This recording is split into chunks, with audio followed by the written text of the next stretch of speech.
way, at least the best way that I can think of in understanding the mindset of the Russian is a little bit through like in a relationship, okay?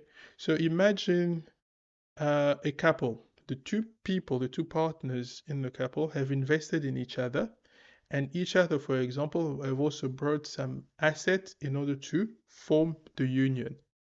Now imagine that one of the kids, so in my case, for example, my wife, at the time, my wife was able to buy a property years ago that she worked for. She paid the mortgage. Everything was done. She bought it when she was 22 years old, and I've never had that. But imagine that opportunity. Sorry, I've never had that opportunity. But imagine now I decide to go and find another partner, okay?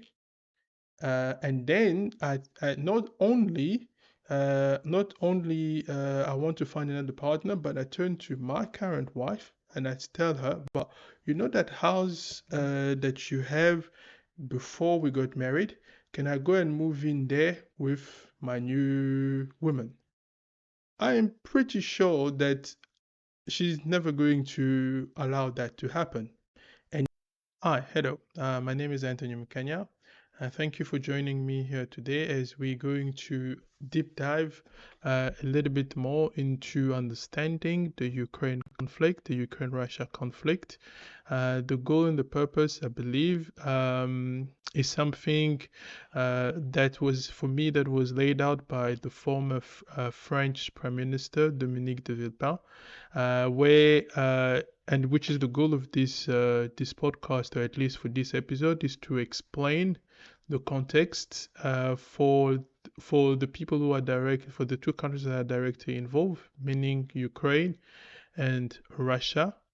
And we will also understand how all the other major players sees this conflict and where it's going to go from here. So in order to do that, I will start by understanding where, for those who may not know, we're going to go back to the basic and see where Ukraine is and where Russia is, the history of these countries, and in order to understand how did we get here in the first place. So without further ado, let's get into this.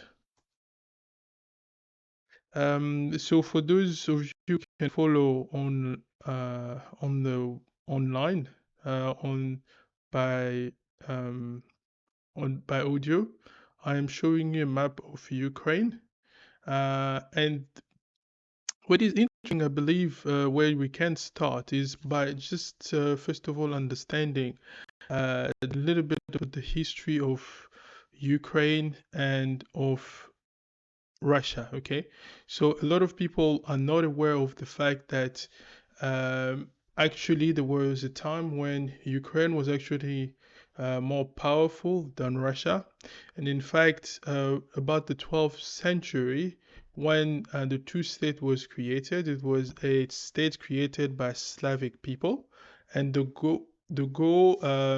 and Kiev, in fact, was the main city of that newly formed nation. And then later on, obviously, things change, and Russia became obviously the most powerful member of the Soviet Union, with Ukraine as the second one. And even during the Cold War, for example, Ukraine, there were a lot of weapons that were nuclear weapons that were stocked in Ukraine by Russia, and they've always been allied basically for centuries now, for nearly nearly a millennia, excuse me. So this place basically the relationship of Russia and Ukraine in context. And then there was something else that happened in 1953, where Khrushchev at the time, in order to solidify the union between the two countries, he decided to give Crimea, which has always been, for the past 200 years or so, the naval base of the main base of the Russian fleet in the Black Sea. So it has always held a very strategic importance, and you've got to go all the way back in the 19th century, for example, to understand also with the Crimean War, the importance that at least the Russian Federation give to that peninsula. Okay, so those are really, really strategic. It's a strategic peninsula, and therefore the relationship between the two always depended, or they've always viewed each other in a very, I would say, in a very brotherly way. So sadly, that all of that turned from 2014 because of the revolution of 2014 and of Maidan, where the UK, the EU, sorry, proposed a trade deal, but the president at the time rejected it in favor of a loan instead by Russia. And then from there we had the rebellion in the east of part of the country. But that is basically what has happened, and we know since last year also when Russia decided to invade. So what I'm showing you here is basically the black. You have the Black Sea over here, and here you have Crimea and Sevastopol, which has always been the main, as I said, the main naval base of the Russian Black Sea fleet. So the other countries that are big players, well, who are sharing this body of water, so the Black Sea, is basically Bulgaria, Romania, Moldova, but we're not going to talk about that. But Romania and Bulgaria and Turkey are all parts of NATO. All right. So, and this is key. So you need to understand things from the Russian perspective.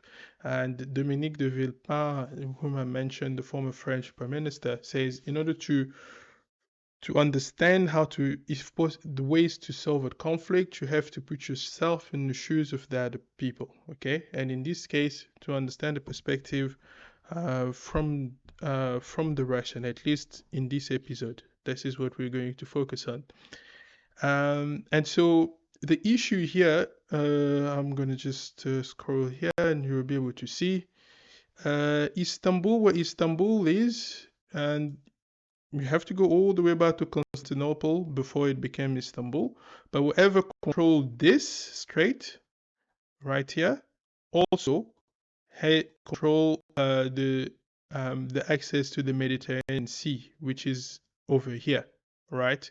So this is why, for example, the Turkish wanted to mediate the talks early last year because they understand, okay, they're not fully in the West, they're part of NATO, but they also have very close tie because of their geographic position with Russia, okay, and the Turks, they don't want obviously to upset Russia, and Russia doesn't want to upset the Turkish, because it's the only way for them to have access to the Mediterranean Sea. Okay, so that is very important to understand strategically.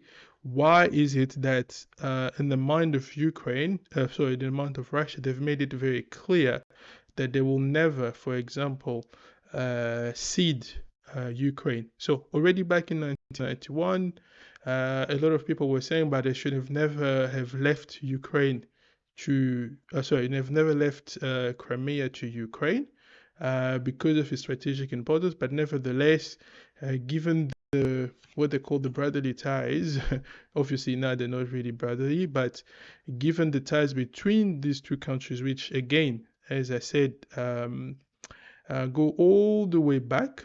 In fact, it is in Ukraine, for example, that the former Soviet Union back during uh, the Second World War.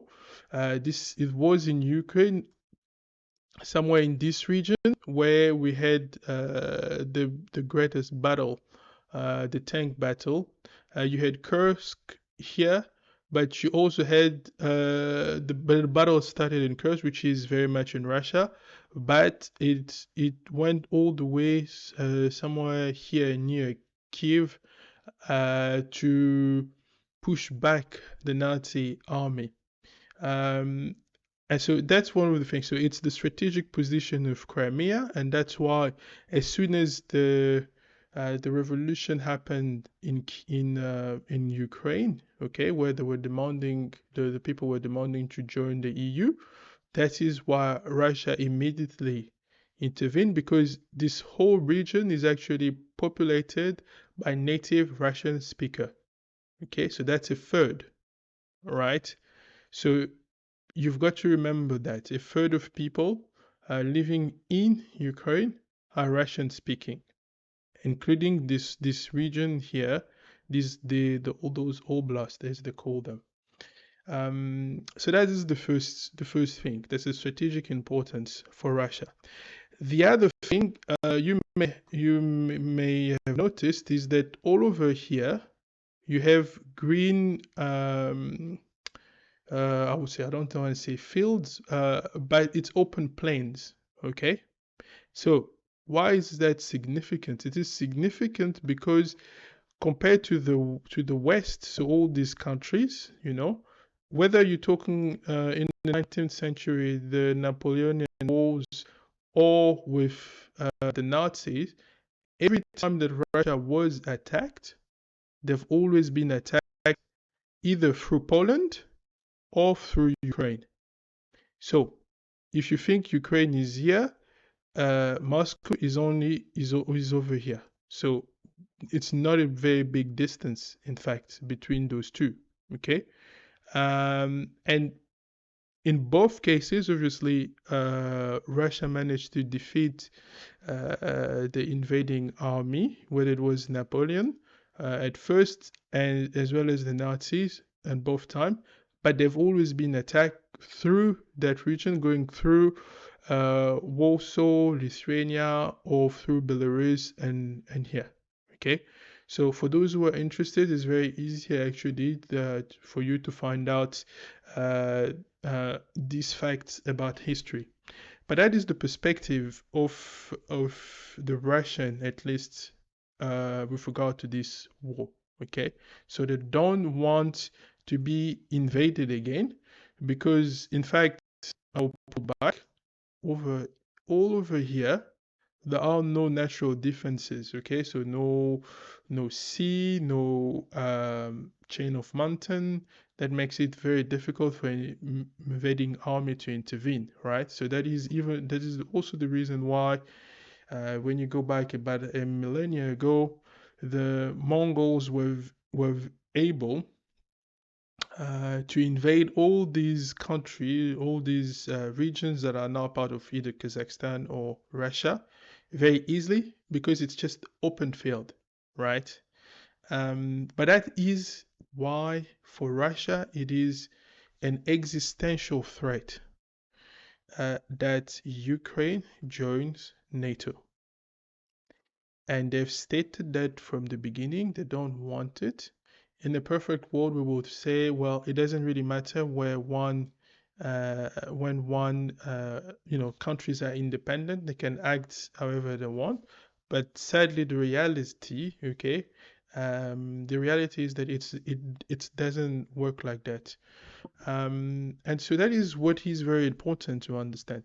And the best way, at least the best way that I can think of in understanding the mindset of the Russian is a little bit through like in a relationship, okay?